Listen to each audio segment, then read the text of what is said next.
Hey HTVA and welcome back to Ixion. As you can see, we are currently flying a giant space station through a lightning storm, and that might turn out to be a very bad idea. Let's find out. Because as you might remember at the end of the last episode, we moved this entire cloud to the other side of the galaxy, or at least of this system, and we are now trying to make our way through it to the other side in one piece. So far, we seem to be doing a pretty good job at that, so I think having the distance we have to move through this halved by just kind of optimizing how we make the cloud move and preparing accordingly because we have plenty of power to make this trip. Honestly, it's kind of working like intended, but there was a lot of preparation in progress before we got to this point. It was not without a cost though, because we lost two of our science ships. So yeah, let's build those again. I'm actually wondering, the one that was actually docked with our station did survive. The other one got, well, one of them got killed at the planet that we, over here, that we kind of did an event we probably shouldn't have, and the other one just got killed instantly when the cloud moved over it. So far, the colony seems to be doing just fine. The colony is still there, it's still producing science. We just can't actually get to the colony, but hopefully we'll be able to do that later. Let's unpause again and see if the Tycoon makes the last part of this trip intact as well. The nice thing is you can actually speed up the game. I haven't actually been using that too much, because most of the time there's plenty of stuff to do. But yeah, we are out of the cloud, and hopefully that means we'll be safe for now. This also means I really have to start sending out some probes, so let's make sure we do that. And like I said in the last episode as well, I picked this destination because I knew in advance, you can kind of scout that out by just hovering with your probe over it, that all the alloys that we need, or at least the iron that we need in order to make alloy, as well as water that we need to make food, would be over here, so at least we have a starting point to, well, get started from. On a different note, we might as well also send out our little spaceship to somewhere. Where do we want to go? If the theme continues like it has been so far, each of these zones might have another technology included in it. Well, honestly, they all sound good, so we might just as well start with the closest one and then work our way around the other ones. On a bit of a grumpy note, I just had to manually go through all of these asteroids and the planets that we have resources on, just to set them to be avoided, so our ships don't actually suicide into the storm and try to get these resources. Not the biggest deal in the world, just slightly annoying that you have to manually go through all of them. Meanwhile, we also have a new event. We still need to unlock the 2,000 people from the cryonic pods, but we also need to develop the countermeasure using the tech lab. Now, I made an amazing discovery in this episode, and that's that there's actually a hotkey I can use to go straight to the tech menu. I'm very amazed that no one has been shouting at me in the comments yet for going through the tech lab every single time to get here. Anyway, yeah, there's this science thing over here, hacking threat analysis, that provides warnings of digital attacks on Tycoon systems. Interesting. I'm actually inclined not to research this until we've done all the other events, because honestly, because this is a main storyline quest, we might trigger something that we don't want to happen until we're ready for it, or until we've done most of this chapter and farmed all the resources and stuff like that. Could also be a very bad idea to skip this, but I'm just going to kind of try to game the system, because of course the game can't know if we have the 40 science to do this. So maybe they'll assume we don't, and we might be able to abuse the system a little bit. We are, of course, again, I'm playing on a channel where I try to optimize things, and this is probably an optimal strategy to play this chapter. And even before we actually arrive at the Tycoon and our destination, we all are entering debris field.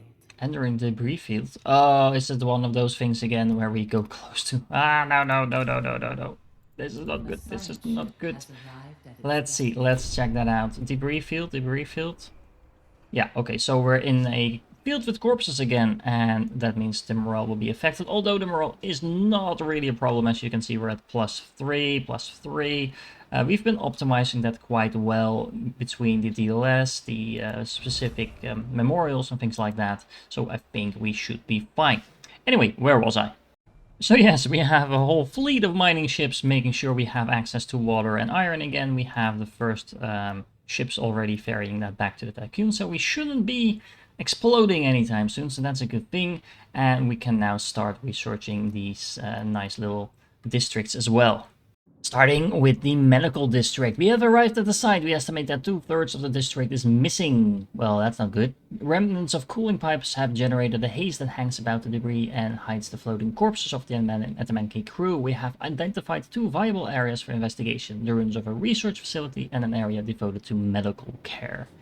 As interesting as medical care sounds, research is always good, so I'm going to start right there. Speaking of research, there's about a dozen ways we can progress our technology tree from here, and that's, I think, one of the strengths of this game. You can take a lot of different directions depending on what your preferences are. But like I said in the last episode, I think we should finish optimizing the steel mill. This is one of the main lifelines of our station, so just to make sure we optimize our alloy production. After that, I actually don't think we should be going for the waste treatment center upgrades, even though they are pretty nice. But instead, I am leaning towards taking the Nihei crops protocol, if that's how you pronounce that. That means the crop farms will be producing more waste, and that just means we have more waste to spend on everything in the treatment center rather than specializing it in a single direction. So I'm going to queue that one up next. Then after that, honestly, again, we have multiple choices, but upgrading the crew quarters could be a definite way to go, although we have plenty of space and we don't really need the better quality accommodations just yet, although I do definitely want to get these at some point, and it's only 35, so again, you could make an argument for that. But I've been skipping over the more expensive stuff because there's always cheaper stuff to get, and that's not necessarily a bad choice, but I do want to make sure we get the train station after that. If we have the train station, then it makes also sense to get a health center and exo fighting dome in a new sector so that we can get those bonuses spread across all the sectors that we already have. And then things just get awesome, basically. This is a +2 stability everywhere. That's massive. And this is health everywhere, so we could actually replace our infirmaries with something else at that point, perhaps. However, I'm getting a little bit ahead of myself because in order to do all of that, we're going to need actual science. So the facility has been constructed for more resilient materials and alloys other than other parts of the ships. Most of its outer structure remains. A lot of the internal hardware does seem to have been laser cut and ripped out. Interesting. Our team was able to extract some information from the few remaining data consoles. A sealed status box was discovered containing what can only be described as a test subject. Having reviewed associated research reports, the team believed that the experiment used astengenite technology and genetic material taken from chart leaves. Chart leaves, okay, interesting. Subject, blah blah blah blah, as named on the outside of the stasis box, appears to be alive but dormant. Ooh, intrigue. No signals yet that we should be leaving. I'm double checking for that though.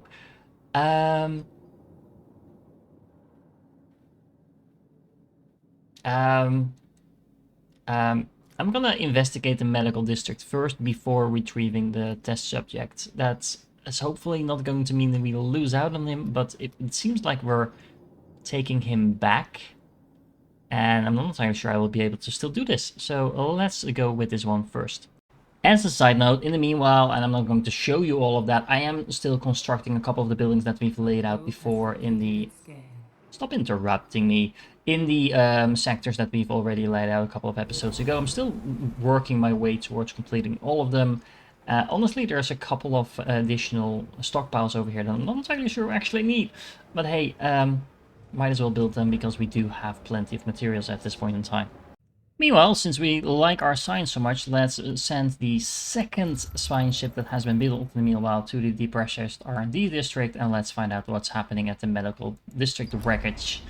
The district is in ruins. The Menelaus team has had to stop several times during their investigation to clear away debris. Violent clashes appear to have taken place across the district. It seems that even before the attack, the medical capacity of Detamananki was oversubscribed.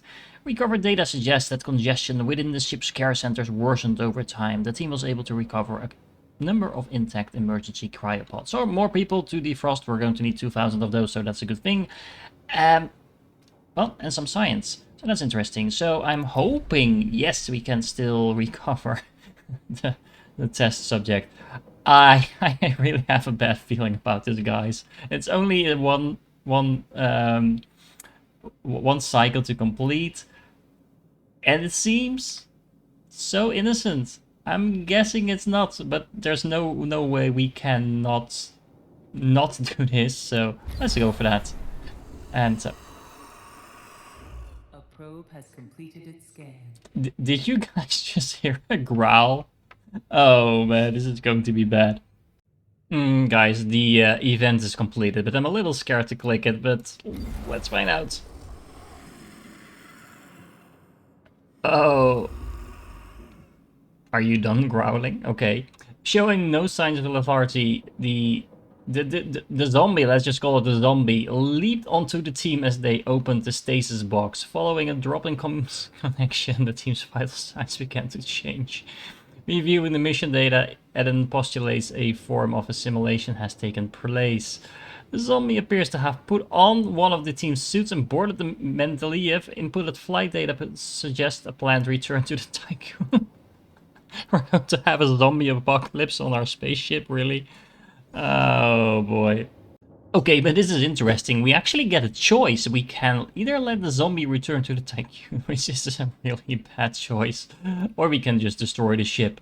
Now, I think the obvious answer is we should blow up the ship, but I know you're dying to know what happens if we let it return, so I'm just gonna let it return and reload this save if that turns to be a very bad decision, but I want to find out in one way or another. Oh look, the ship is back. This can't be a bad thing, right? Okay, so you must decide on how to proceed. We can neutralize it with the help of the crew. While preserving the specimen for study. Okay, that's interesting. Or we will remove it with aggressive sterilization measures designed to dissolve even the smallest of bacteria. Well, if we do this, we might just as well not have let it return. So let's just have the specimen ready for study. Well, we captured it, and several crew members died in the process, valiantly giving their lives for scientific progress. I'm not entirely sure that all of that was worth the 30 signs, but we actually got our ship back, so all in all, I mean, other than getting 12 people killed, we actually did get our ship back, so it's not completely without reason that we let it return. Well, the zombie event was a lot of fun. I'm not entirely sure if there's any follow-up coming after that. Maybe not, but let's see if we can find some more aberrations, shall we? We're now at the R&D section, and this is the crew of the Einstein. The section of this wreckage is massive. We believe it is the remains of a research and development district. The laboratories we've seen virtually look destroyed, but we did find an intact security room. A sign above it, entryway reach Orn 8. To access the room, we'll need power from the Tycoon via the RTP. Unfortunately, specific accreditation is also required to open the room's armored door. The neighboring residential area has collapsed, making the balance of this area unstable. We have spotted some emergency cryopods within the debris, though it doesn't look like there was enough time for a full evacuation.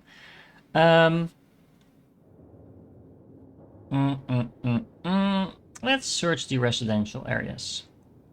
We have exoskeletons, so that's really good. So what's the other option? Just basically looking if we can find out what research was done. Well, let's start with the residential area. Maybe we'll actually find some of the accreditation. So the security, it doesn't actually say anything about security room here. So that means we either need to go somewhere else in order to find whoever can unlock it, or we might find it in the residential area. So let's just start there. And what I also want to do in the meanwhile is build a drone bay that we have unlocked quite a while ago, but we actually didn't build it. We have all the alloys that we need now. We have the electronics, we have the power, we have the people. We got the power. Let's see. That should fit quite nicely over there. Let's make a little road. We can probably just double up on this road. Not entirely sure we'll be able to do this more efficiently. And the drone should help us actually, well, massively increase the rate at which we can transport our resources across the map. Because right now, if I need alloy from one section all the way over here, it works, but it's not necessarily efficient. So this will definitely make our lives easier. It's also an industry building, so it goes right into our industry sector. We're actually only on tier 1, so hopefully that will actually bring us tier 2. And hopefully get us some more bonuses. Although if it's more things with batteries, then it's not going to matter that much. But still. Oh, look at that. We have drones moving around. This is so awesome. And we have some more events to do, so let's start with habitation sector. Well, not many options here. We have entered the habitation sector and many mutilated bodies and crypods float in the void. We have been able to pinpoint the exact area of the unusual readings, so I guess we're going to recover those things. Meanwhile, at the docking port, or docking bay I should say, this is a real piece of Swiss cheese. Paradoxically, there is little debris surrounding it. After a rapid survey, we have identified 2 areas of interest. A docking port and a communications area. Let's start with the communications, I suppose. Meanwhile, back at the R&D center, most of what remains of the residential area is just shapeless metal. Children appear to have been locked in housing structures while adults turn to improvised weaponry and fight against an unknown aggressor. Bodies that the team have come across had either been crushed by debris or sliced by cutting laser. Ouch. The team did find some intact crypods and also located the quarters of the techno supervisor for the area. Higher in rank, their dwelling was of a much larger size and filled with unknown technology. Their security key has been recovered. Well, that sounds promising. Then I suppose we're going to search the laboratories. It's actually really cool that you can actually see the drones flying around. I mean, I guess I shouldn't be surprised considering you can see the trucks driving around. But yeah, the drones really add something, I think, to the whole flavor of automating your little station. So my sectors are coming along nicely. I do want to kind of move around these stockpiles a little bit, these batteries and stuff like that. Why am I building batteries here? Oh, I'm deconstructing the batteries in order to place stockpiles here. That's what I was doing. All in all, looking pretty good. Sector 1 is really empty, but I left some room for some of the larger buildings here. So we're about to unlock several of them because we have a lot of signs coming in. What else is going on? Well, our industrial sector is pretty much done. There's a huge amount of stockpiles here that honestly I'm not even using. But yeah, we can stockpile a lot of resources here for the next chapter maybe. And I'm currently building some more solar panels because, I don't know, why not? I had the polymers to do that, or the polymers I should say to do that. And yeah, there's no such thing as having too much power. Now, why is this showing? Oh, that's because we don't currently have enough polymer, but it's just stockpiling here. And as soon as we have the 250, we should be good to go. Yeah, we might actually want to unlock another sector because, well, pretty much everything else is filling up. And things like the exo fighting dome or whatever it's called is actually pretty large. So we're going to have to add another sector in order to fit that somewhere. I also have these 3 events about to be finished. We have another planet discovered over here. We have another planet over here. We can actually access the reactor wreckage again. We still have 50 signs waiting for us there. And I'm guessing that if we complete a couple of more events, we should also be able to regain access to our colony over there. So, all in all, I think we're in a pretty good spot. So yeah, join me next time when we fill in some of these empty spaces, do a ton more research, and basically turn our station into the endgame version of this particular run. If you're still here, you're awesome, and I hope to catch you in the next one.